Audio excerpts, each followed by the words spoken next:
বাংলা জাগরে আপনাদের সকলকে স্বাগত জানাই স্টার কথা নিয়ে। আমি সৃজিতা রয়েছি আপনাদের সঙ্গে। আর আজকের স্টার কথাতে এমন একজন মানুষ আমার সঙ্গে উপস্থিত হয়েছেন যার কথা আপনাদেরকে শোনাবো, যার কথা আপনারা শুনবেন। তিনি আদতে বাঙালি না হলেও দীর্ঘদিন ধরে তিনি বাংলায় রয়েছেন, যার কারণে বাংলায় বসবাস করা বহু বাঙালির থেকে অনেক বেশি করে বাঙালি হয়ে উঠেছেন তিনি, এবং যার নৃত্য শিল্পে সুদূর দুবাই থেকে শুরু করে জাপান, ইউরোপ থেকে শুরু করে আমেরিকা, সব জায়গার দর্শকরা মুগ্ধ। আমার সঙ্গে উপস্থিত রয়েছেন আজকে স্টার কথায় স্বনামধন্য নৃত্যগুরু ডক্টর থাঙ্কুমণি কুট্টি। স্বাগত জানাই দিদি আপনাকে বাংলা জাগরে। দিদি, শুরুতেই জিজ্ঞাসা করব যে কেমন আছেন, শরীর কেমন আছে আপনার? যেমন দেখছেন আমার শরীরটা এমন খুব একটা ভালো না, আর কি চলে যাচ্ছে কোনো রকম। আছে তো সবাই আছে বলে আমার নিডটা ডক্টর বলে আপনার নিডটা খুব কম, না হলে আপনি আরো তাড়াতাড়ি ব্যথা নিয়ে আপনি কিছু করলে আপনার ব্যথাটাকে নষ্ট করে দেয়। ব্যথা নিয়ে খেয়ে না, সেজন্যই তো আপনার ওটা হচ্ছে না। একদম, আপনি সুস্থ থাকুন, এভাবে অনেক ভালো থাকুন। এবং সত্যি আপনার নৃত্য শিল্পে আমরা প্রত্যেকে মুগ্ধ, সত্যি তাই। কিন্তু একটুখানি আমি জানতে চাইবো, এবং অবশ্যই আমাদের দর্শকরা জানতে চান, আপনার ছোটবেলাটা কিভাবে কেটেছে, ছোটবেলাটা কেমন ছিল? ছোটবেলা বললে তো সেটাই তো আপনার দিন পুরো আমার বাবা নিয়ে এসছে। আমি ছোট গ্রামে জন্ম হয়েছে আর ওখান থেকে আমার বাবার কাছে বাবা নিয়ে এসেছে প্রথমে ইন্ডিপেন্ডে। আচ্ছা, ইন্ডিপেন্ডে আজকে তো সমস্ত ইন্ডিপেন্ডে এই তো আঘোষণটা এই তো রিসেন্টলি হয়ে গেল 75 না 75 ইন্ডিপেন্ডে হলো না 75। হ্যাঁ, তা আমি যোগ করতে পারছি। হ্যাঁ, আর এত ভালো লেগেছে। আর মানে কি বলবো, ইন্ডিপেন্ডে আমাদের দেশে স্পেশালি মেয়েরা কিছু পড়তোই না। আচ্ছা, মালা দিয়ে তারা অঙ্গ পুরো কভার করতো। সেদিন দেখলাম মালা সমস্ত ভেঙে ফেলে দিয়ে ওরা একটা ব্লাউজ পরলো। আচ্ছা, ওটা প্রথম একটা।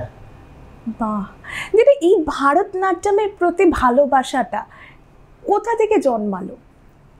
এটা কি একদম ছোটবেলা থেকে? না না না, সেটা আমি বল্লতুর নারায়ণ মেনন কেরালা কলামণ্ডলম তো সবাই জানে।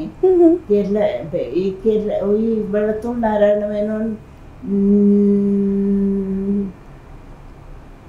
একটা পুত্রী আর কি। আর কুলাপরতে একটা বাড়িতে বিয়ে হয়েছিল। আচ্ছা, ওরা তিনটে সিস্টার্স। আচ্ছা, তিনটে সিস্টার্সে একজন কেশবন গুপ্তি বলে একজন বিয়ে করেছিল।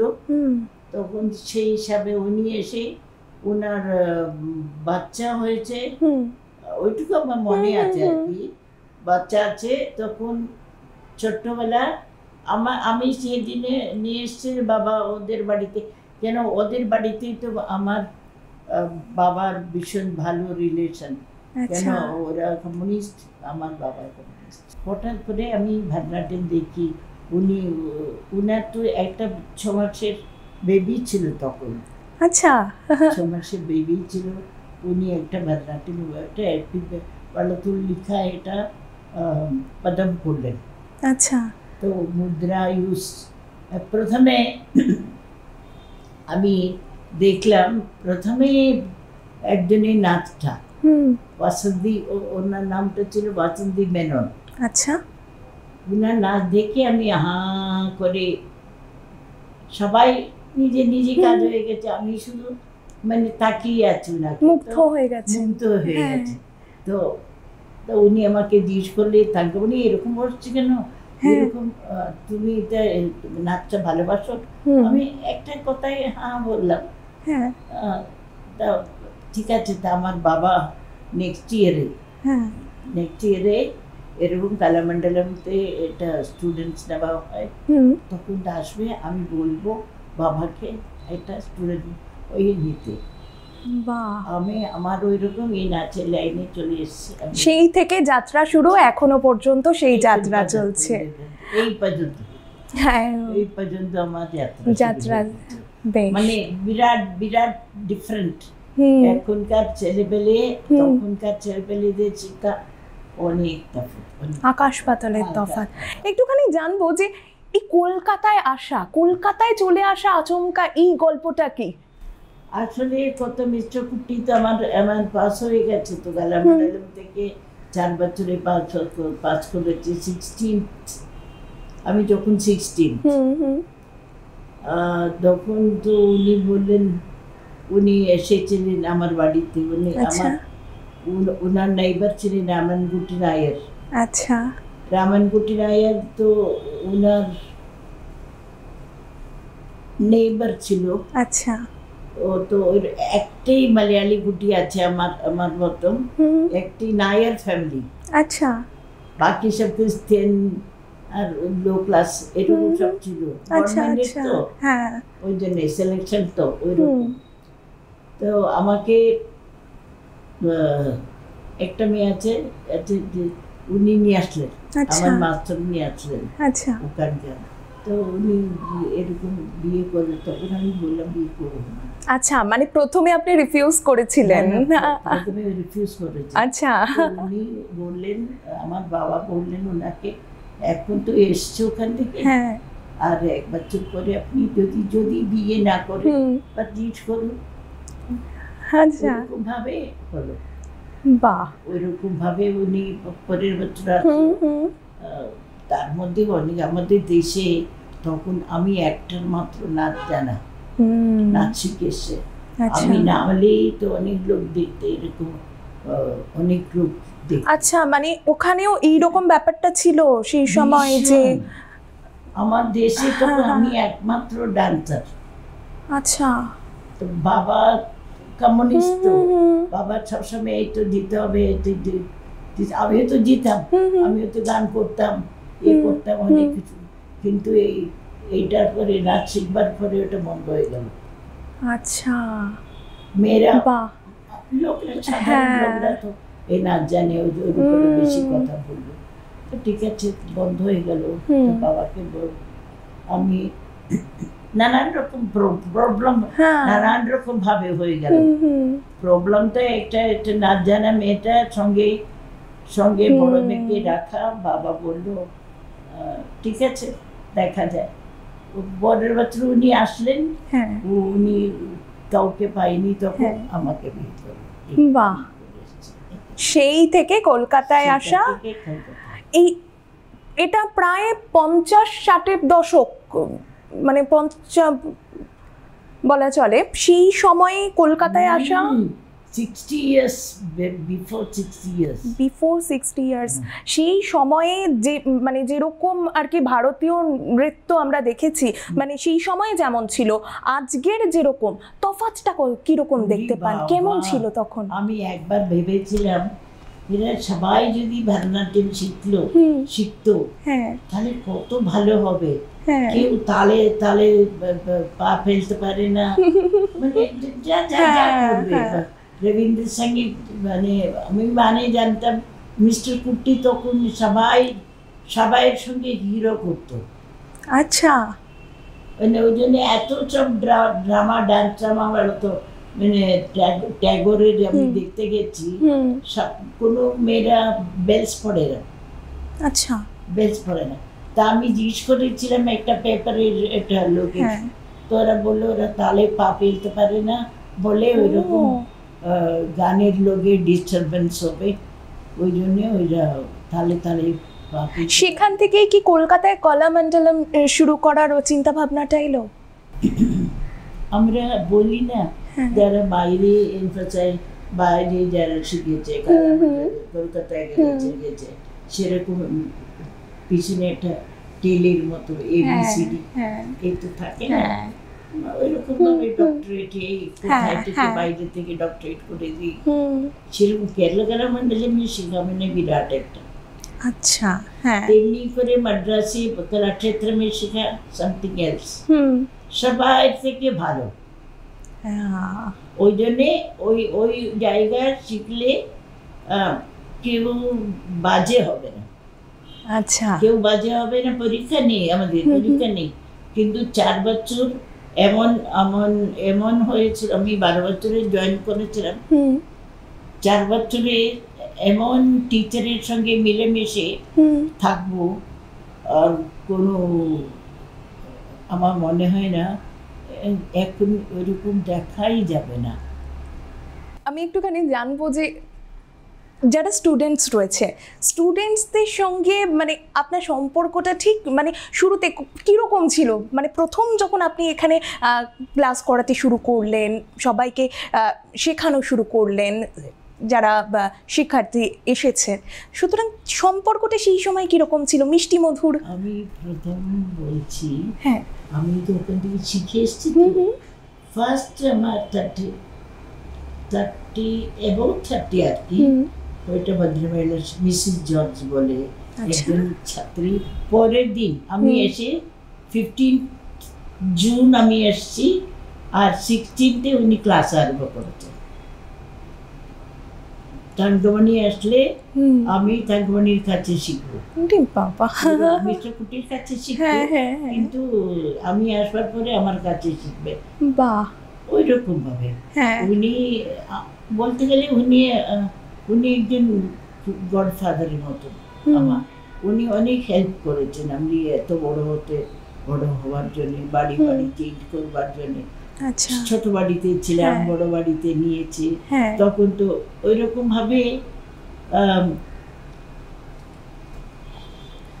ওনাকে পর্যন্ত আমি শিক্ষা ওইরকম ছোট বাচ্চাদের মতো এরকম না করলে, এরকম না করলে এখানে মারতাম।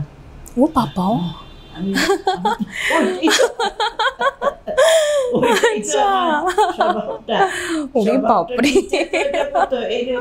হাতের ডাউন হচ্ছে কেন এরকম ভাবে ধরো, এরকম ভাবে ধরো, এই টিপটা একটু উঁচু করতে হবে, দিস ইজ দ্য ওয়ে।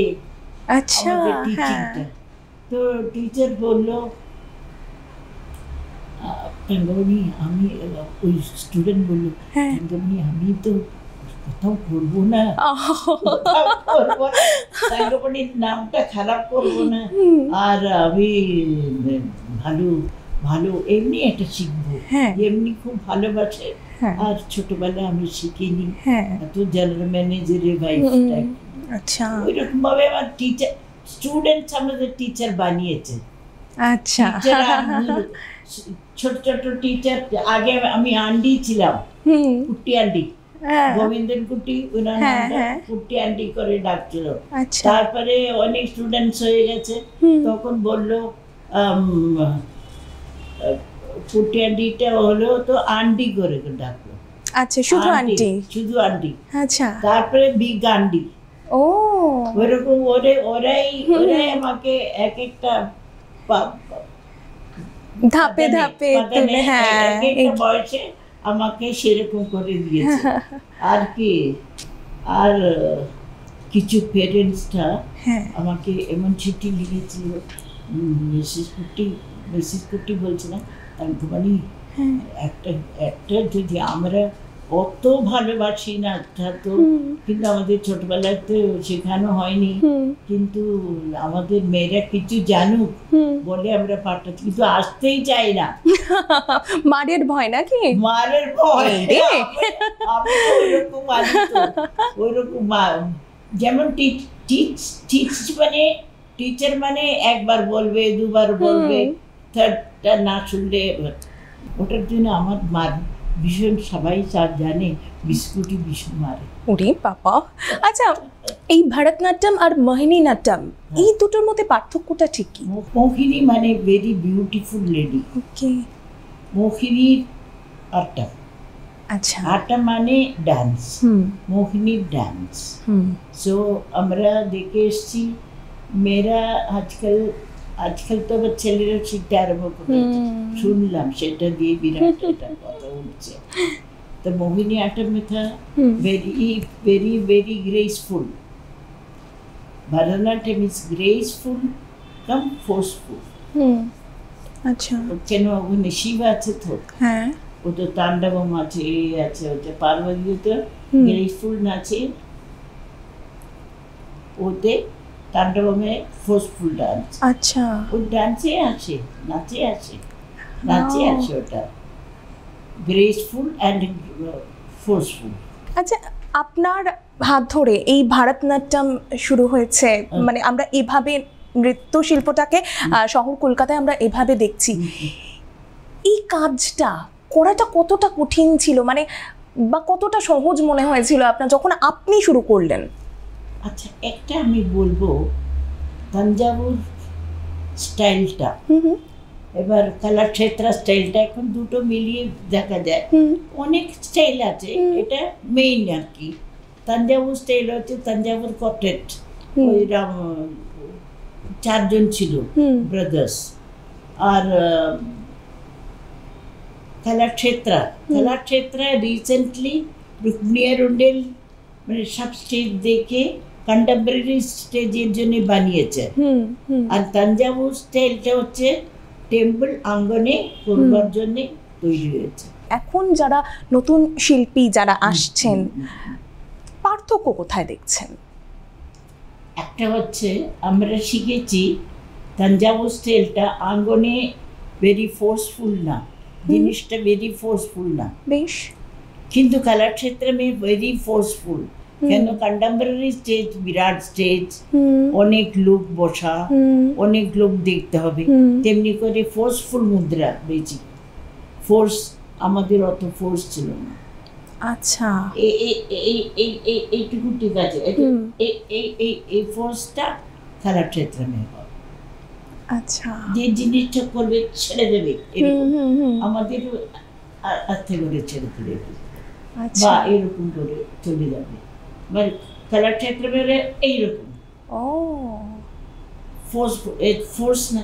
আচ্ছা সিনেমায় তো এক একটা নাচটা ভেরি ফোর্সফুলি, মানে হালকা করে নাচলে কোনো ফিল্মটা ভালো হবে না, কোনো ফিল্মটা ভালো হবে না।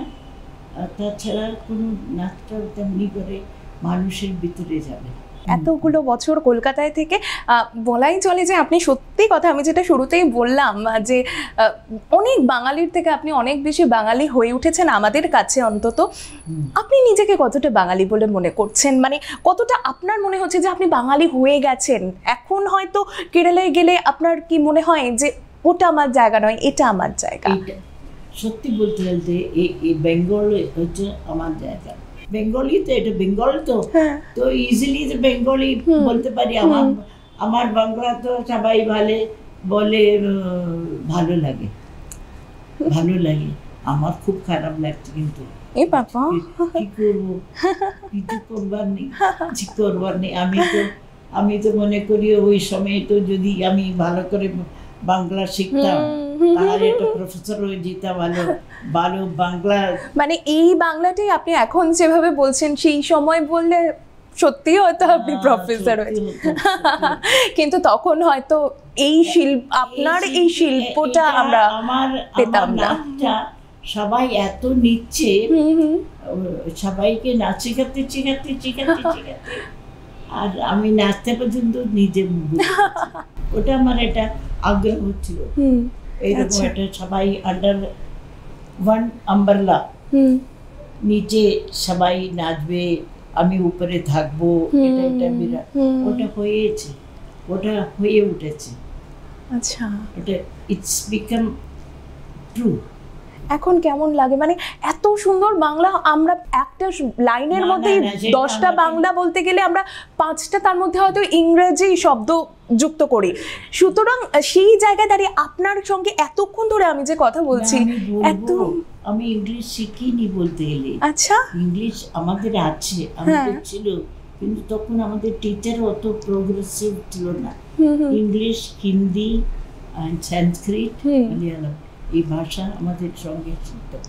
ও শিখতে হতো, কিন্তু আমরা অত খেয়াল দেয়নি, কেন প্যারেন্টসের সঙ্গে নেই, ওই জন্যই ওই সময়টা বেশি খেলতে খেলতে টিচারকে ঘুম পাড়িয়ে আমরা খেলবো। আচ্ছা, মানে ছোটবেলায় খেলাধুলাও ছিল তার মানে? বেশি। আচ্ছা, বেশ। আচ্ছা, এই দীর্ঘ কেরিয়ারে আপনার জীবনে মানে বহু সম্মান আপনি পেয়েছেন, এটা সত্যি বলার মতো নয়, কিন্তু তার মধ্যে থেকে মানে কোন সম্মান, আপনার জীবনে শ্রেষ্ঠ প্রাপ্তি কি? আমি প্রত্যেকটা শ্রেষ্ঠ প্রাপ্তি বলবো।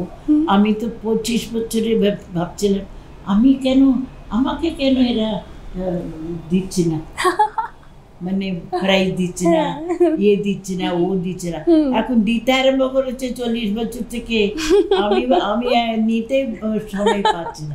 আচ্ছা, প্রত্যেকটা নাচেরই একটা নিজস্ব মানে আছে, আপনি কি সেটা মনে করেন?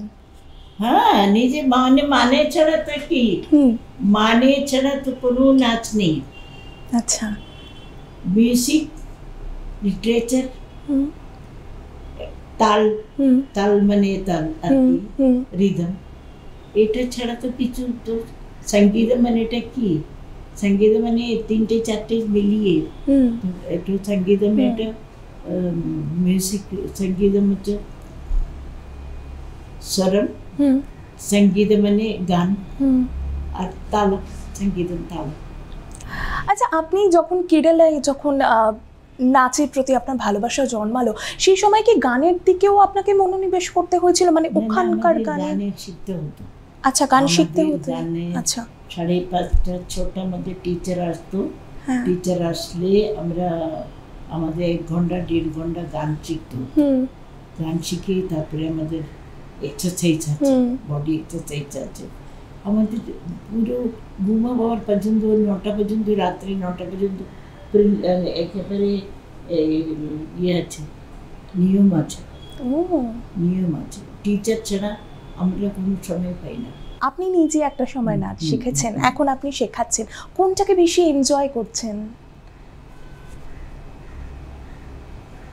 আমার মিস্টার কুটি ভীষণ দেখতে ভালো। আচ্ছা, ভীষণ ভালো লাগে। আমি যখন নাচলাম ওনার সঙ্গে, তো অনেক লোক বলল, আপনি মিস্টার কুটির সঙ্গে নাচলেন, আর একটু সুন্দর করে মেকআপ করতে হবে। আচ্ছা, আমার মেকআপটা ভীষণ রাগ, আমার স্যুট করে না, কিছুতে ওটা স্যুট করে না আমার মনে হয়। তা সবাই যখন ওটা বলছে মিস্টার কুটির সঙ্গে নাচলে আর একটু ভালো করে মেকআপ করতে হবে, তা আমি ঠিক আছে, আমি মিস্টার কুটির সঙ্গে নাচবো না। ওনার সঙ্গে তো অন্য নাচ, ঠিক আছে, ভালো সুন্দর মেয়েরা নাচ, ওটাই আমার ইন্টারেস্ট হয়ে গেছে। আমি নাচকে এত ভালোবাসতাম, সুন্দর জিনিস তো, সুন্দর লোক করলেই ভালো লাগে। এখন যারা নতুন এই প্রজন্ম যারা আসছেন, যারা নৃত্যশিল্পী, তাদেরকে আপনি কি বার্তা দেবেন? এরা সবাই নাচতে চায়, কিন্তু নাচের ভিতরে যে অনেক কঠিন, নাচটা হচ্ছে সব কাজের থেকে কঠিন ভাবটা। ওখানে মেন্টালি চাই, ফিজিক্যালি চাই, উইথ হৃদয়, মেন্টালি মানে এটা কি মানসিক ব্যাপারটা চাই, কোনোটাই চাই না বলে না। আচ্ছা, ওটা ডেইলি প্র্যাকটিস চাই, তারপরে বডি যা ইচ্ছে খেতে পারবে না। আচ্ছা, যা ইচ্ছে খেতে পারবে না, বডির একটা বিউটি রাখতে হবে। একদমই তাই। আচ্ছা, দিদির সঙ্গে অনেক গল্প আমরা করলাম, সত্যি গল্প মানে এখনো হয়তো করতে ইচ্ছে করছে, অনেক কথা জানার এখনো রয়েছে, সব কথা এত তাড়াতাড়ি তো সত্যি জানাটা সম্ভব নয়, কিন্তু তাও আপনাদেরকে আমরা জানালাম দিদির জীবনের অনেক জানা অজানা গল্প। অনেক অনেক ধন্যবাদ। আপনি সত্যি সুস্থ থাকুন, সত্যি ভালো থাকুন, এবং আপনার শিল্পকলা সত্যিই যেভাবে দেশ দুনিয়াতে ছড়িয়ে পড়েছে আরও ছড়িয়ে পড়ুক। আজকের মতো স্টার কথা আমাদের এখানেই শেষ করতে হচ্ছে। অবশ্যই দিদি যা যা বলেছেন এই প্রজন্মের জন্য, সেটা যদি আপনারা মাথায় রাখতে পারেন, তাহলে হয়তো আগামী দিনে এগিয়ে চলার পথটা আরও বেশি সহজ, আরও বেশি সুন্দর হবে। আজকের মতো স্টার কথা এখানেই শেষ করছি, দেখা হবে পরের এপিসোডে। ততক্ষণ পর্যন্ত নজর রাখুন বাংলা জাগরে। নমস্কার।